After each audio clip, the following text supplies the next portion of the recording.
So, how would a war between the North and South really play out? Keep in mind, this is not a realistic scenario. This is just something I decided to make for fun. The year is 2037. The US is at its most divided point, especially a geographic, cultural, and regional divide between the North and the South. So, the South, just being done with the US's crap, just secedes, starting with Alabama, Georgia, Florida, South Carolina, North Carolina, Mississippi, Louisiana, Arkansas, Texas, Oklahoma, Tennessee, Virginia, West Virginia, Kentucky, Maryland, and Delaware. This conflict first starts when the South tries to take the Mississippi River in order to get more water supply. Now, the North doesn't really like this that much, so then they try to hold off the South for a little bit. Right here, they bombard the South and then try to just take back the Mississippi River. So, it's pretty much right here. Then, the North tries to cut off the South, like this. So then, the North takes back all of the Mississippi River, and there we go. They've taken back all of the Mississippi. So then, the South, in retaliation, starts to try to take some of Indiana's land and Ohio's land. So, they start taking land from Indiana and Ohio. The North does not take too kindly to this, so they start setting up landings in Miami. And they just start to work their way up to try to take all of Florida. So they try their best for that, and then they get a bunch of more military groups to help them. So far, they've taken this southern tip of Florida. In retaliation, the South decides to land at one of the big places in the North. So they decide to land in Long Island and try to take it over. Now, surprisingly, they do actually quite a bit of damage, but they're held off for a while in this part right here. Now, the North tries something that helped them in the Civil War and tries to cut off supply lines by taking all of the Mississippi. This works out pretty well for a lot of it, and then they get a bit cocky and try to take over the southern tip of Louisiana. And this does work for a little bit, and this is what the North looks like right now. So right now, the South starts asking Texas to try to take as much of New Mexico as they can. So they do try to do that, and while New Mexico does hold off a little bit, hold them off like right here and then cuts the supply line back slightly, they still get a sizable portion of New Mexico. After the North, who occupies southern Florida at the time, tries to think of the best strategy to get all of Florida. So they start taking more and more of Florida, with little to no hold off, until they get to the panhandle of Florida. Once they get to the panhandle, they start getting pulled back slightly. Not that much, but definitely quite noticeable bit. So yeah, they get taken a little bit back. After the North took most of Florida, they thought that their next plan of action was to take back the states that surround the capital. Because what's a country without a capital? So they start plowing through some of the southern states. And yeah, it pretty much goes well for them all right now. Surprisingly, the South actually takes back quite a bit of Maryland, leaving the North to only have the eastern part of Maryland and all of Delaware.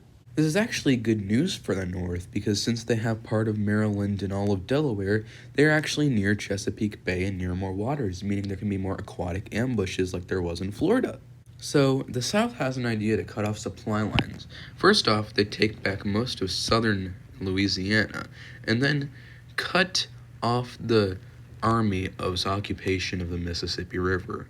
Just cut it off in certain places, so now they're all separated. After that pretty big success of cutting them across the Mississippi River, Texas actually starts trying to gain more land from New Mexico, which they're actually pretty successful at. They end up getting quite a bit of New Mexican land. Texas ends up capturing Santa Fe and Albuquerque. The South then takes advantage by actually trying to occupy more of Long Island and eastern New Jersey, which they're actually quite successful at. Now, the main objective of the South is to actually cut off Pennsylvania's access to eastern Maryland. So that's what the South does. They start just occupying most of New Jersey and then actually get back most of Maryland and Delaware, which is actually a pretty good win for them. Here's what the map looks like right now. Now, as you can see, the South is doing surprisingly well, better than last time. So, the North, in retaliation, is trying to take more of Florida, which they're actually quite successful at. And that seems to be a big problem for most Southerners. So Arkansas, in an act of unbelievable forcefulness, just takes a lot of Missouri all at one time, just to confuse them. Then, the South actually takes back all of the Mississippi. Now, the New Mexicans start fighting back and actually push Texas all the way back and actually get a lot of Texan land, surprisingly. In a show of sheer force, one of the generals just started marching and started just taking a lot of Texas, which is very surprising of a state that size. Now, safe to say, the South is worried about this whole taking of most of Texas and the Oklahoma Panhandle. So they start frantically thinking about things to do. So they start by taking the rest of New Jersey and a bit of Pennsylvania. Then afterward, Arkansas tries to gobble up all of Missouri, which forces Missouri into an unconditional surrender. Since the North sees how good the South has been doing, they just try to take all of Florida, because they don't want them to do any more good or get any more land. Now, the South is not very happy that the North took all of Florida and some of Alabama.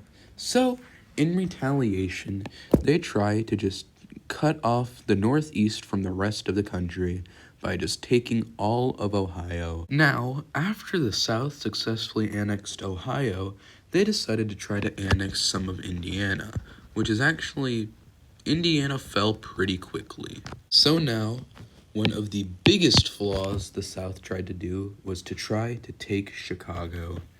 Chicagoans and all of Illinoisans pushed back the South quite a long way. Surprisingly, the North got a bunch of power, so they started taking back a lot of their land.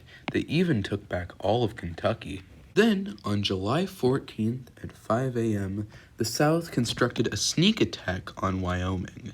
So, Wyoming and most of the land surrounding it go pretty quickly to the South, considering there aren't that many people there. And the North thinks of this as a huge red flag, since the South is obviously way more powerful than they took credit for. So now, the South tries to take a lot more of New York, which is actually kind of successful for a little bit, until New York just pushes them off of all of New York and then has them flee to New Jersey and Pennsylvania. Now, the South starts an airborne attack to take all of Maine and New Hampshire. Since the taking of Maine and New Hampshire was a success, they start taking a lot of Vermont, which proves to be not that much of a challenge, so the entire thing gets annexed by the South. During this time, Oklahoma and Texas start taking back land that is rightfully theirs. So now, since the South has taken over all their land back in New Mexico, the North tries to push through West Virginia, which is something that is extremely successful. Somehow, the South has enough power to occupy a lot of Massachusetts and Rhode Island, which is something that the North is not pleased with. Then, the North takes the western part of Virginia, which is a big, big win for the North. So, that's where this video is gonna end. I'll possibly make a part 2 if I feel like I want to. And this is just something I did for fun, so don't take it that seriously. It is not supposed to be realistic or anything. Just supposed to be a little fun thing I decided to create. So, if you like it, leave a thumbs up. If you don't, leave a thumbs down. And comment down below letting me know how you feel about it. See ya.